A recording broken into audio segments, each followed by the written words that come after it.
And hello everyone, Greg Scott Bailey here. Welcome back to my YouTube channel, and we are doing The Last of Us episode 7. So we're getting down to the nitty-gritty here, and I'm finally catching up on my reviews. Thank you for your patience. Uh and as the time of recording this, in about an hour, episode 8 comes out, so I better hurry up. But not to push too much. Um Another heartfelt episode, and again, it just keeps firing on all cylinders. I'm loving it. Um First off, I did want to give credit here. I wanted to remember Storm Reed playing Riley. Yeah, great choice. Wonderful choice to bring Storm Reed in on this. I had seen her in a trailer for a movie. Is it Missing or something similar to what John Cho was in before, where through the cameras of someone's phone, someone's laptop, or surveillance or whatever, you're seeing the story of trying to find out where somebody disappeared. So I loved seeing that she was in this episode. So let's just jump right into it. Joel's hurt bad as of last episode, right? So one of the things that we have to kind of like sit and wait a little bit longer is to find out, is Joel going to make it out of this injury. And what I like about episodes like this is when they use that kind of that fear and worry to do a little bit of a flashback. Sometimes flashbacks can be really annoying and really like, oh God, really, we're gonna do this. For me, this one worked. I loved the fact that we go ahead and go back and look at Ellie before the bite. Really, pre-bite, after bite. I don't know. There's no real measurement of that, right? That they say in the show, but to me, it's kind of that pre-bite and after bite.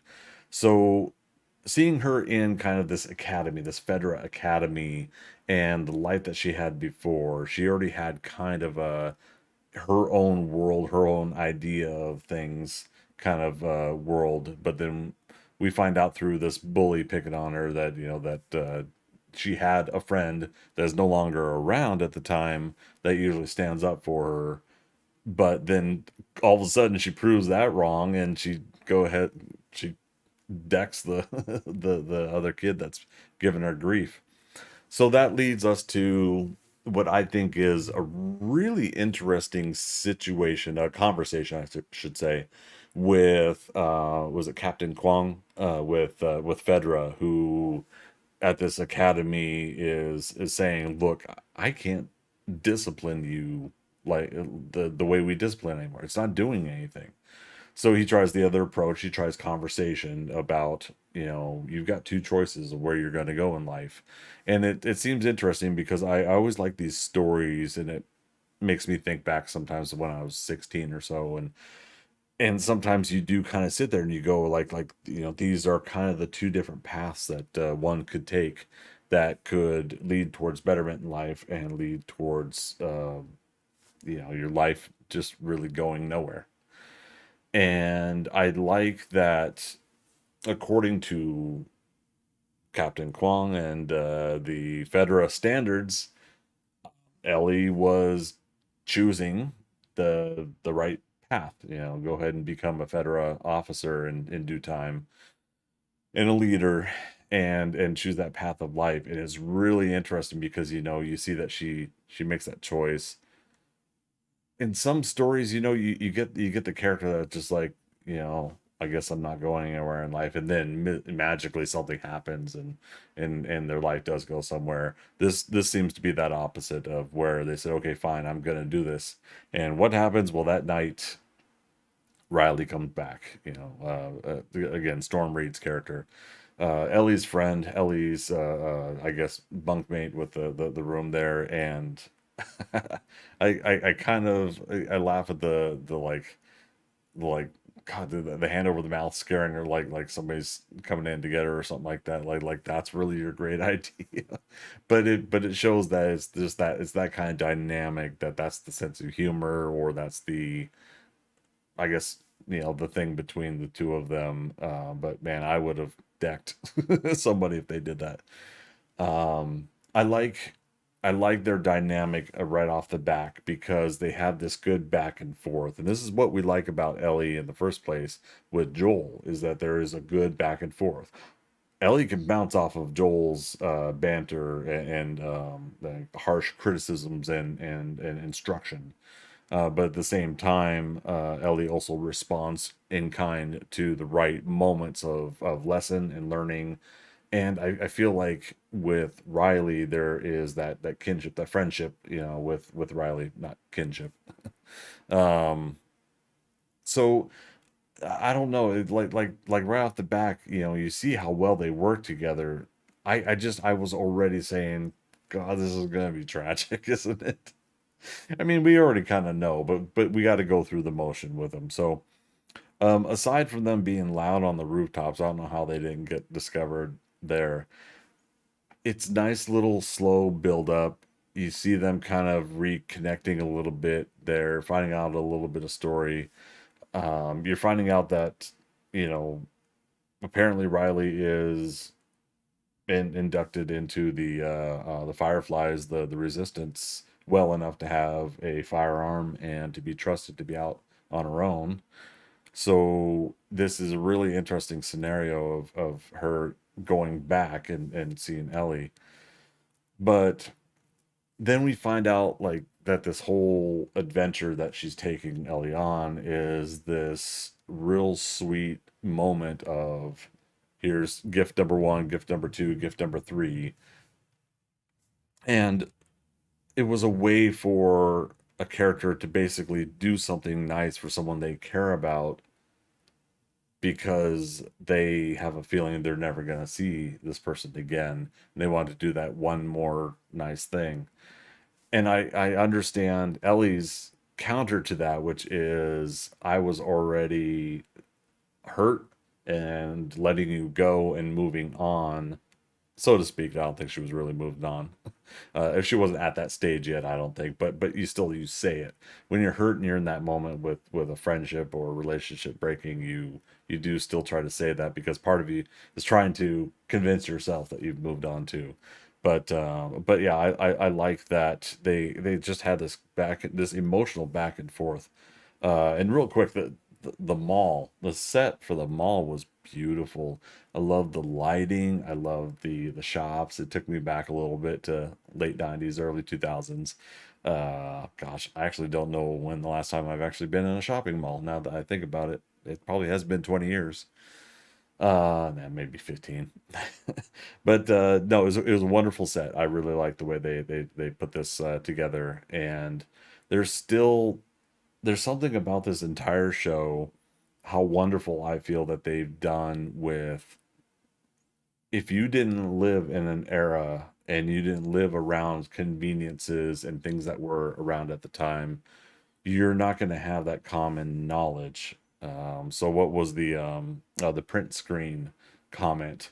They don't know what print screen is because nobody's using computers in this world the way that they used to back in the day. So it sounds like something that's not common. Yeah, you don't do print screen, but the jokes are funny and it's the way that it's played off. They're not doing those, what's a print screen? Audience, you guys know what a print screen is. They're not doing that. Everything that she's done, Ellie, for the most part, is what I mean. Everything that she's done to commentary on things that she's not aware of, putting a seatbelt on for a vehicle and more. There's just something how Bella Ramsey does it that it feels so genuine. And again, it's not winking at the audience, it's just flowing with the story. I really like that aspect. I don't think I've ever seen any movie or TV show consistently go back to that well and have it continue to work. So I really like that. But yeah, getting back to this what I felt was an inevitability that at the very least Ellie was going to confess her attraction to Riley. And up until like the last minute, I'm sitting there thinking Riley doesn't feel that way, and here it comes. It's gonna happen. She doesn't feel that way. She just feels like you're a friend, and I'm just waiting for that hammer to drop, and it doesn't. She does feel that way. And so when she tells Ellie, I'm being reassigned to Atlanta, woo, where I'm at, for those that don't know. But being reassigned to Atlanta, and I'm not going to probably see you ever again. And for Ellie to ask after they kiss, don't go. And within a matter of milliseconds, Riley saying, okay. The fact that they both reach this level of feeling for one another and situation that they kind of just feel like, how are we going to do this? I don't know, but we'll figure it out. Oh my god, I was just in that moment like, oh, you cherish those moments, whether again a friendship or a relationship happens in a story in real life. Those moments are just, again, they're to be cherished. I loved it. So I was happy to see that, but the inevitability is when we knew that, why isn't Riley around now? Well, because despite all the other times that Riley's been there at the mall, this is the one time that she wakes up the one infected creature that was in the mall. And I saw some people saying, it's like, well, wait a minute, if the body dies, then the fungus dies, right? And how would that fungus and the body still just be sitting there? I mean, for all we know, that was one random guy or creature or whatever that had wandered in there, and between visits, that's when it had died. And then the fungus started trying to spread to find other means of living, and then heard the noise. I don't know. I'm willing to allow that kind of scenario to happen. I want to touch up on that real quick. One of the things in the past that's kept me from doing movie reviews, TV reviews, and trying to be like a critical analysis kind of person when it comes to things like this is because I feel like I just tend to enjoy things anyways in some way, shape, or form.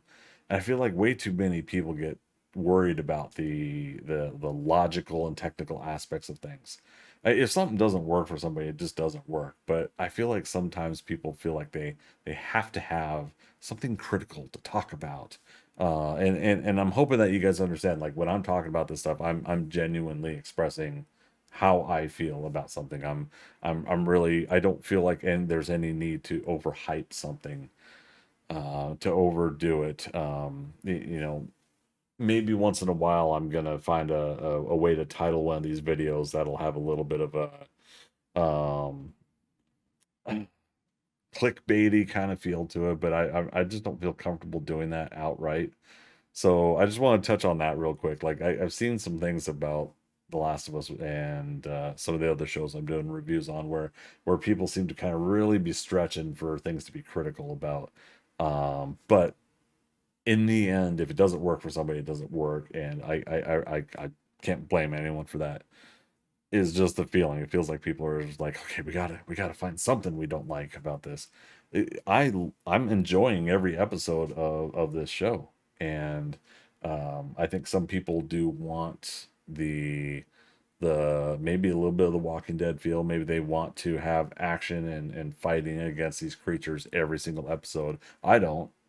I want to see what is it about these characters and the characters they interact with and what they've done in the past that's going to lead them to where they are in the future. That's what I'm enjoying, and that's what I'm loving about this show. So, but yeah, so let's get back to it. Riley, the inevitable happens. Both Riley and Ellie get bit, and this is the part where we know, well, Ellie's going to be okay, but it doesn't matter because you still see Bella Ramsey just emotionally go through the heartache. You see Riley just kind of just sitting there like, this is it. This is we have to accept it because this is it. And there's something about that, again, the dynamic between those two. And the heartbreak is you would love to see characters like that go on and have more interactions. It's so heartbreaking. And that's what's great about, again, this show and these characters, what they're doing with this. It's incredible, like it's compelling. We're wanting to see where things go. So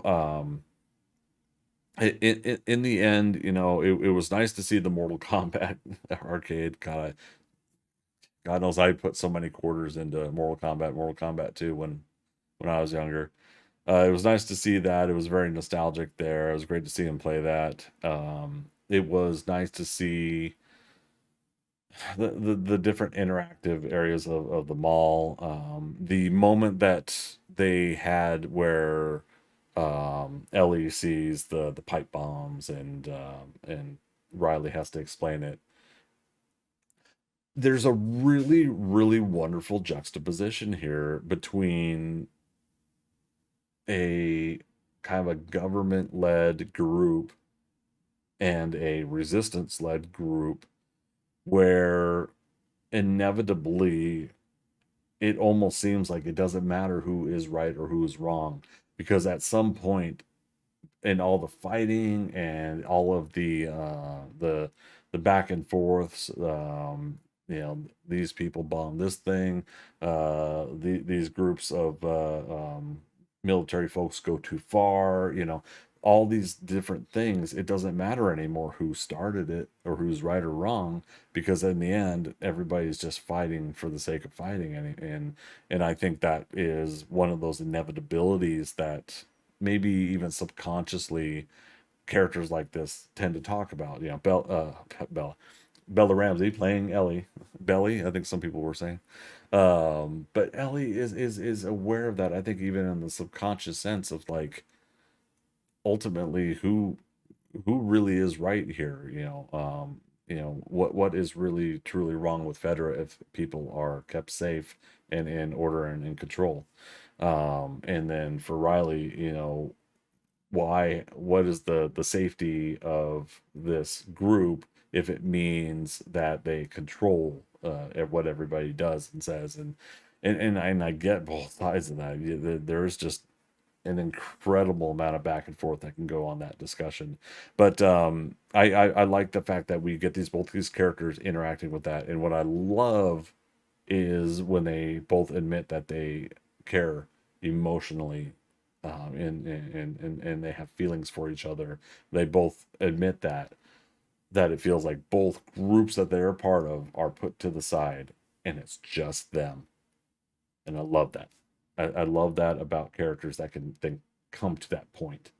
Um, so I do like that this episode was spent as an emotional flashback roller coaster, and I love that in the end, using that moment, knowing that Ellie had lost Riley and wanted a third option, you know, for options' sake, Ellie found a third option. Ellie went and tried to find something to help Joel, and whether or not, you know, this is another one of those things where you kind of just accept how it's going to be done. But you know, just finding a sewing needle and sewing together the wound to keep it from bleeding out much further, I guess, you know, is going to make a difference for Joel.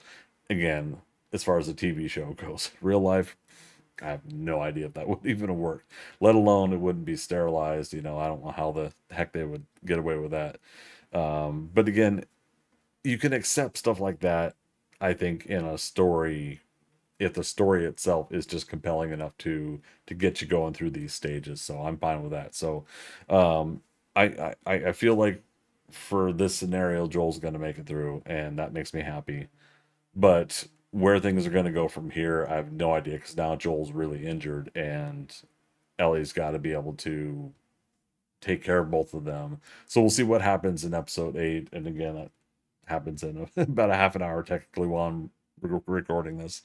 So what did you guys think? Go ahead and post in the comments below. Let me know what you thought about this episode, and get prepared for episode 8 later on tonight as well. And I'll be caught up on my after shows.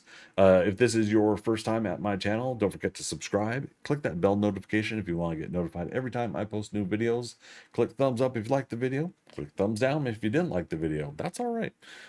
Basically, by thumbs up or thumbs down, you're interacting with the video, and the algorithms like to help out content creators that way. So certainly appreciate that interaction, and I love you dearly for it. So thanks again, everybody, for stopping on by, and as always, we'll see you on the next adventure. All right, bye bye.